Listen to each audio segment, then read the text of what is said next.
Hello, and welcome to a Liael deck profile, or Liael equals Amorta, not the other one, not the dark one, the depraved version, just the light version. So I just built this like the night before the Vanguard Cup. I was thinking about playing Minerva, but the thing is the cards didn't arrive yet, so it's going to be a bit of a gamble when I get them next morning. And I think I've just had a bit of Raziel burnout, so I kind of just thought, you know what, I picked up 4 copies of Liael's.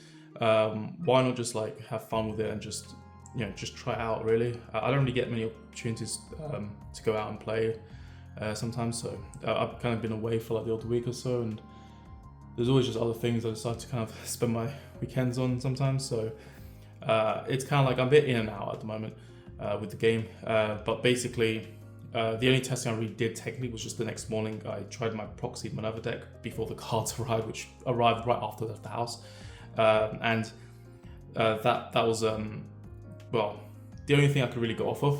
But what's important was that I got a feel of how to use the deck as well. So I felt like it was quite quick to understand how the deck works as well, which was pretty handy. But Amorta is another fated 1 card, just like Raziel.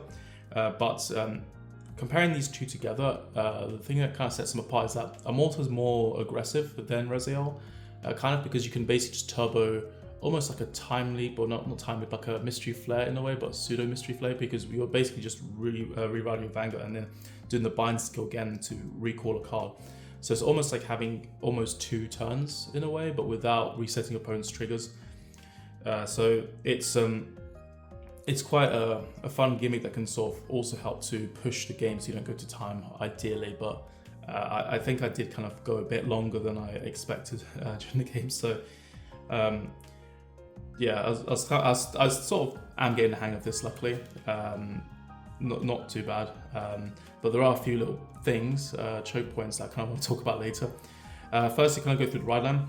This card is basically a tank man mode interrupt, which is, I guess, sort of my claim to fame card, where the whole on plays can loss 1, draw 2, and then you discard an oracle card. If you can't, then you discard 2 cards. This is the same thing, except you discard a normal unit. And it's a Soul Blast 1, not a Counter Blast 1, so it's very good as well.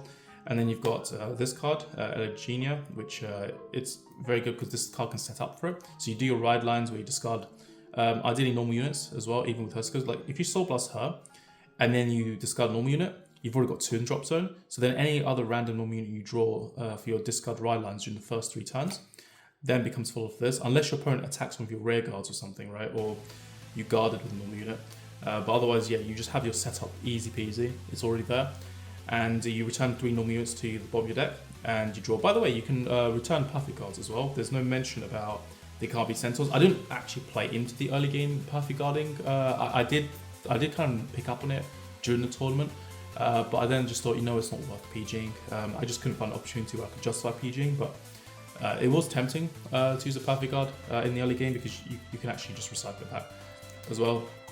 And then Liael, of course, because she's the main boss of the deck, just put pressure on your opponent, make them guard more, so they have less key pieces in their hand. That's kind of like the good thing about this divine skill, more or less. But you do want to wait until turn 4. I don't think you want to use it on turn 3. And by the way, your opponent has to be on grade 3 as well, so you can't just use this straight off the bat. If your opponent goes first, I think try to save this as much as you can and survive your opponent's turn 4 play. So that's all support. But if you're against Stride deck set, which by the way, Stride deck set is very powerful. Like Shiranui, I think is a difficult one. But basically, at least the good thing is that their turn 3, they can't really do too much. So that's an upside. But yeah, trying to survive. I mean, maybe it's better divine skill early against Shiranui. But I think other than that, usually you want to just try and save turn 4 when you've got Persona Ride, so your front row against continuous 10k, because that helps a lot. But generally you Persona Ride this and you've got everything already ready, except there's one other thing you're going to need, which is a Soul Blast Enable, which we'll get to in a bit. Next we've got 4 copies of Salvar Dragon. So this card is actually played, sometimes it's played over cards like Sagus, or Sagus is played over this even. To be honest, I don't think the soul is an issue. Sagus's main benefit is that you can stack for a trigger, I think. You do have the damage check aspect, which does kind of make it feel like, okay, well at least you've kind of Salvar Dragon, because you pretty much just get the 10k back compensated, and you can also copy that power as well if you wanted to in addition. So sometimes Sagus is stronger, but I think like when your opponent's on 5 damage, I feel like Salva is a lot better, like easily. Also, the other reason why is I just didn't want to go all FOMO and just spend like a fortune on Sadruses, especially knowing, seeing like, you know, the trend and all. You pick up generic cards, which are generally overpriced and highly valued because everyone wants generic cards, right? And then so at some point you'll just get the sub-clan cards that come out later that are much cheaper and much better. So I think like a tip for anyone that plays D format and is thinking, wow, Bushy keeps releasing a new set like way too regularly with, you know, generic sort of staple cards that maybe I need to get just in case, like stockpile. Obviously it's not, if you don't want to like be pouring so much money in the game, I would just say like hold off on those sorts of cards and just wait for your sub-clan support, because eventually these decks become like very sub-clan heavy support cards. The whole like quote-unquote Keta toolbox, toolpile, whatever thing, Keta pile, that thing just doesn't really like last forever because the sub-clan cards just tend to be a bit more suitable a lot of times. Obviously there's always going to be some exceptions, but it always starts to lean more. If you look at Minerva right now, Minerva plays hardly any generics compared to before. I mean, there are some new generics that people are kind of playing, but you don't really need them. The deck works fine if you just go full on subclan now with the kind of options we've got. And yeah, it's a way you can kind of play solid decks, but without like spending too much in the game. So there's always that advantage, and that's kind of where Salva comes in as well. I think it's a decent pick, but it's also just the cheap option that's hardly worth anything as well. And 23k base, Persona Ride is a 33k base. If your opponent's on 5 damage, it does a lot of pressure as well. So it's just too good, I feel like. And it doesn't need a booster to make magic numbers, which is kind of another advantage compared to playing a grade 2, where if you played a grade 2, you're gonna have to try and back it up with more 13k boosters. If you don't have like 3 in your back row, then it's not that great to have, because especially because the one behind your Vanguard, you actually do want to get the booster behind Vanguard as well, because there's a specific one that's pretty good to call there, and some of your boosters also retire themselves as well. So like you don't really want to be holding back on that either, which is more the reason why I think Salva is good. Now, 4 copies of Idaras. Idaras is a very important card. One of 2 cards you absolutely need to try and open, but this card gives you draw engine, so you get momentum going into the game as well. When it's bound, which you do via Liael on attacks, so by turn 3 you're going to use the skill. And it has to be during your turn, by the way. So if you have Divine Sister Financial or the set order that goes with it, the set order does not get you the draw, unfortunately. It's very specific to your own turn. They did kind of future-proof this, funny enough. And yeah, Soul Blast 1 draw, but also if you have another copy of him in the bind zone, you get an extra 10. So if you've just ridden, for example, let's just say your opponent's already on grade 3 and they have no front row rear guards, be very careful about calling this card on his own, because it's only going to be 10k for that first swing. So like I made a misplay during the tournament where I kind of like called the card. I kind of like realized like after I placed them, but you know, those things. Yeah, I just put 3 cards in the wrong area kind of thing, because I was just trying to like, you just kind of like go down the wrong rabbit hole bit. And sometimes it's just noisy, so it's the concentration there is not really that good as well. So this guy also gives 5k. So when you do the Soul Blast after he's been bound, your Vanguard gains 5, which means you're basically giving your Vanguard good numbers to attack with already off the bat. So worst case scenario, your Vanguard will just be 18. If you have a booster, it'll be a lot more, like 13 plus 18, 31. If you want to use a skill for booster, then 33. So that's always going to be handy as well. So yeah, just drawing through your deck, setting up Persona Rides, getting more defense cards, and beating down because of the 20k buff as well. And then next, and also the other important thing about the Soul Blast is very important because you want to Soul Blast Liael as well on your Persona turn. So when you get to the Liael turn, bind this, put the previous copy into your drop zone of this card, and then rewrite it to do the Divine skill as well. So that's also another important factor. Next, because we don't really use energy in this deck, you can just play like full Biscottis or something.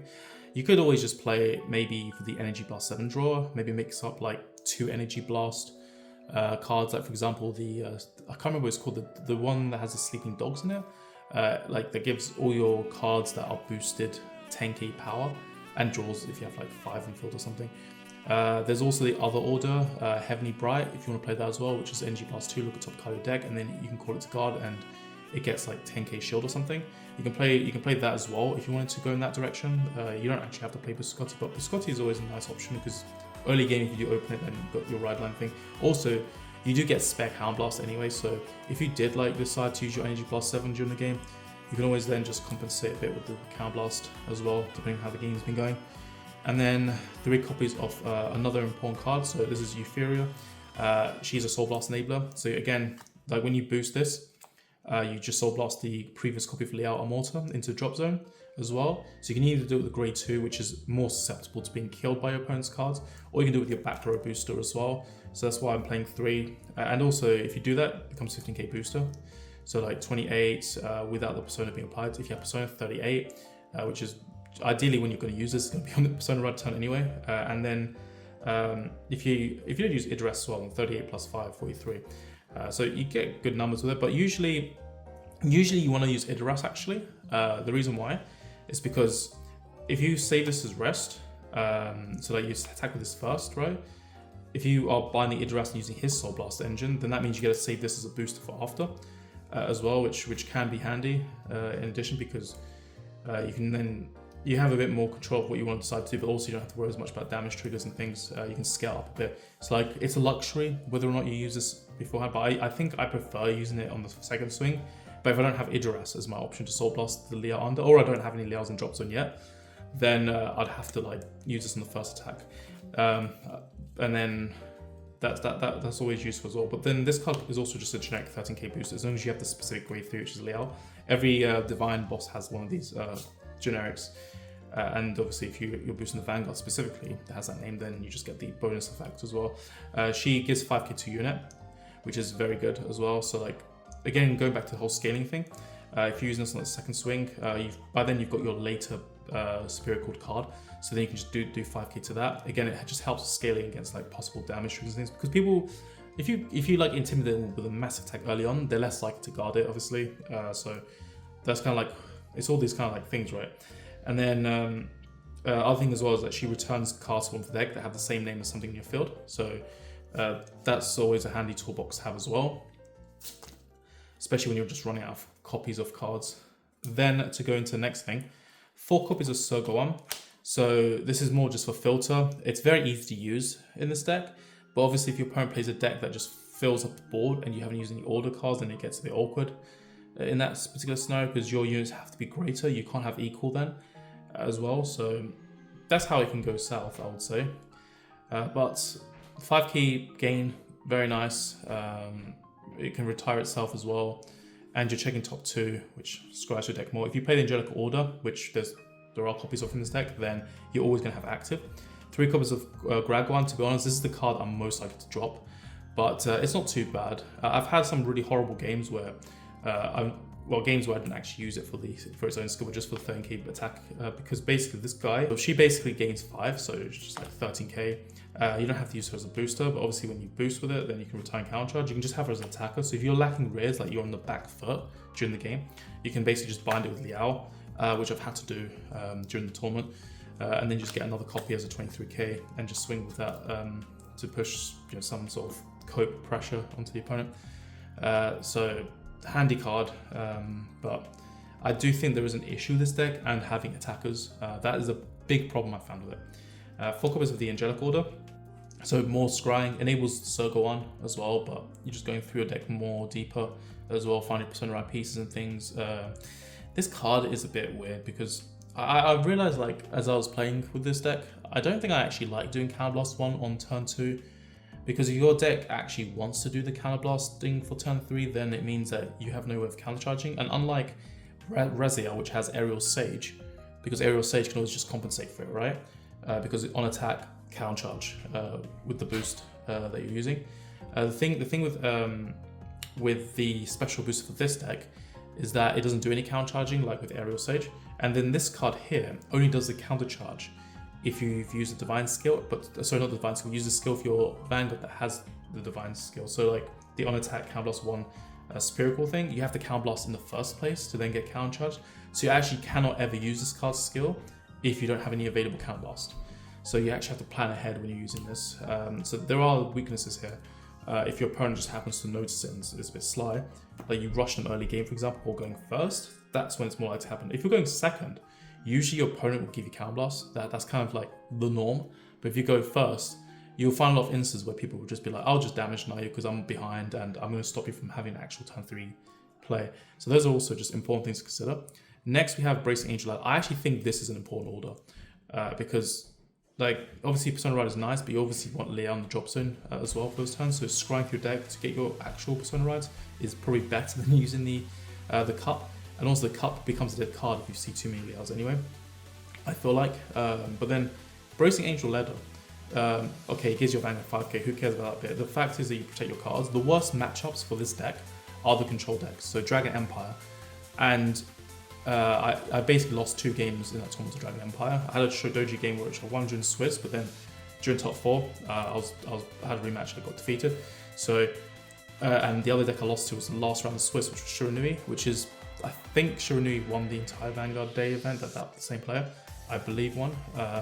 So this is kind of important if you open it. I did not see it, sadly, in my games. That's kind of the awkward thing about this, is like, it's just luck. You're just seeing a luck, but otherwise if you draw into it anyway and you don't need it, you get to draw 1 from it, so it's just a replacement card.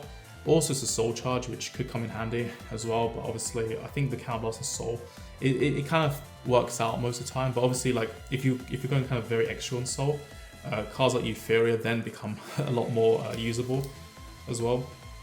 Because I don't actually use Euphoria, like, I don't spam her, I just use her like when I need to, because that's kind of like how the soul doesn't feel so abused, because if you're abusing Euphoria, then you're gonna have soul issues. Then Sanctitude, I actually would say play the other Sanctitude. I creased my BCS hot stamp, and unfortunately the reason why I creased it was because I took it out of the deck in the first place, just to try this out. But I didn't really understand the format properly to kind of realize that. And I did have a bit of, let's just say, like double think contradictions when I kind of impulsively put this in. But I would probably just say normal Sanctuary is better.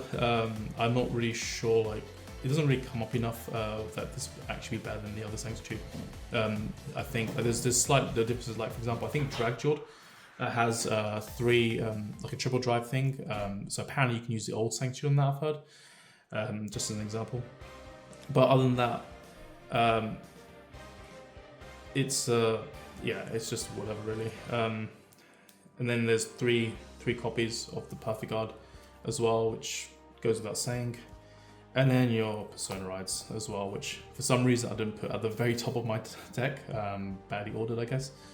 So you want to play that. Then as for triggers, 4 critical triggers.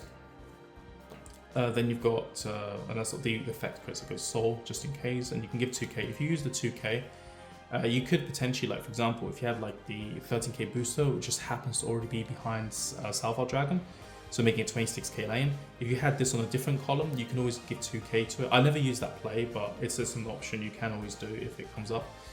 Then you've got 4 vanilla crits as well. And then red OT, I would not play red OT. I wasn't really sure what OT I want to play, to be honest. I never really think about OTs. This just looked nice, so I put it in. But it actually, apparently this cost me the game, according to my opponent that I played in top 4, because we played in Swiss. He said, like, once he confirmed which overtrigger I was playing, it affected how he played against me in like later. So when I hit my OT, it was like as if things were going as planned for him. So I just swung him up to 5. But then apparently, like, the blue OT would have been much worse for him. But I think, like, what kind of like made me feel a little bit more partial towards this, probably, like, even though I'm a bit biased about playing this nice looking one, I did kind of think, you know what, it's not too bad. I mean, you could get 2 attacks off of, which could matter because Liael does her burst divine skill ability, right? And then you just get the restand thing, but then you push your opponent to maybe 4 or 5, but then you're kind of losing pressure after the divine skill. So if your opponent's still in the game, I was kind of like just hoping to kind of like maybe have this as some sort of like leverage that might exist somewhere, but I don't know if it's really worth it, to be honest. And then 3 fronts because, well, you could play draws as well, but because there's a lot of like blind drawing in this deck, I just wanted to do fronts because I don't want to draw like 10k shields, I'd rather draw 20k shields. That's kind of like why I decided on that. And then 4 heal triggers as well, because no reason for that. So that's pretty much it for the deck profile. The main weaknesses are Dragon Empire or any sort of deck plus field control, because this deck does struggle with maintaining a board. So you can find cards to call, but the cards are very expendable. So if your opponent's killing your stuff, you'll just find a lot of times, oh, I have triggers, I have PGs, I have my Persona Ride cards, but you may not have like many replaceable units. So that's something I would probably look towards changing, which is why it's kind of good that we're getting the new Grade 2 soon as well. I think like cards like this one are probably more likely to make the cut out of the deck. But then again, as well, I was using this as well as an attack in some cases, because you know when you go like early game and you see Angelic Order, you draw 2 cards, and then you have to find something to rush with. So like, what cards can you call? The only cards you can really call between are, well, this, obviously not Grade 3 because you haven't reached Grade 3 yet. So like, these are like the only real options that you're going to look at calling. You can maybe call triggers and PGs, but it's basically just between these guys, right? You obviously want this as your bind target. You obviously want this for your ride line. And so it kind of comes down to if you see spares of this sometimes, but otherwise you just call in the early game at your own risk. And then you've got these guys, which these are the only ones actually good to call a lot of times. So the dog, if you see it, great. But then this also just helps because you know you're going to call it anyway. But if your opponent has a field control that they can snipe it, then kind of not great either, in fact. And then you've got this, so maybe you could call this like here sometimes as well as a column. See, it's not really that nice when you compare it to the Tethel, Reziel stuff that goes on, because that kind of rush is a bit more nicer, but the whole burst draw doesn't mean that it's very hard for your opponent to kill you. Like I got attacked by 2 Obscurades while on Grade 2. They had double crit. I remember when Philip did it to me years ago and killed me at BCS, I think, or BSF, I can't remember. Maybe BSF. He did like a double Obscurade or something, or he got like crit. I can't remember. But there was all this crit stuff going on, and I was just, oh wait, I can't go all of this. And I was like on Grade 2. So like with the burst draw stuff, like being able to just go, oh, Soul +1, draw 2, and all that kind of stuff, is like you're basically filtering through your deck to find shields. So like I had, I didn't have PGs, unfortunately, but I had an OT in my hand. So the OT helped me survive in the game that I played during the tournament. So that was really useful to have as well. But yeah, general takeaway is board presence is important. So when the new Grade 2 comes out, 100% play that. So that's pretty much it for the deck profile. Just laid out everything here as well. So yeah, other than that, I will catch you later. Bye. Greetings, everyone. This is Rain Schwarzer of Erebonia, reminding you that if you want to be a true member of Class 7, make sure that you're following Astral Susano.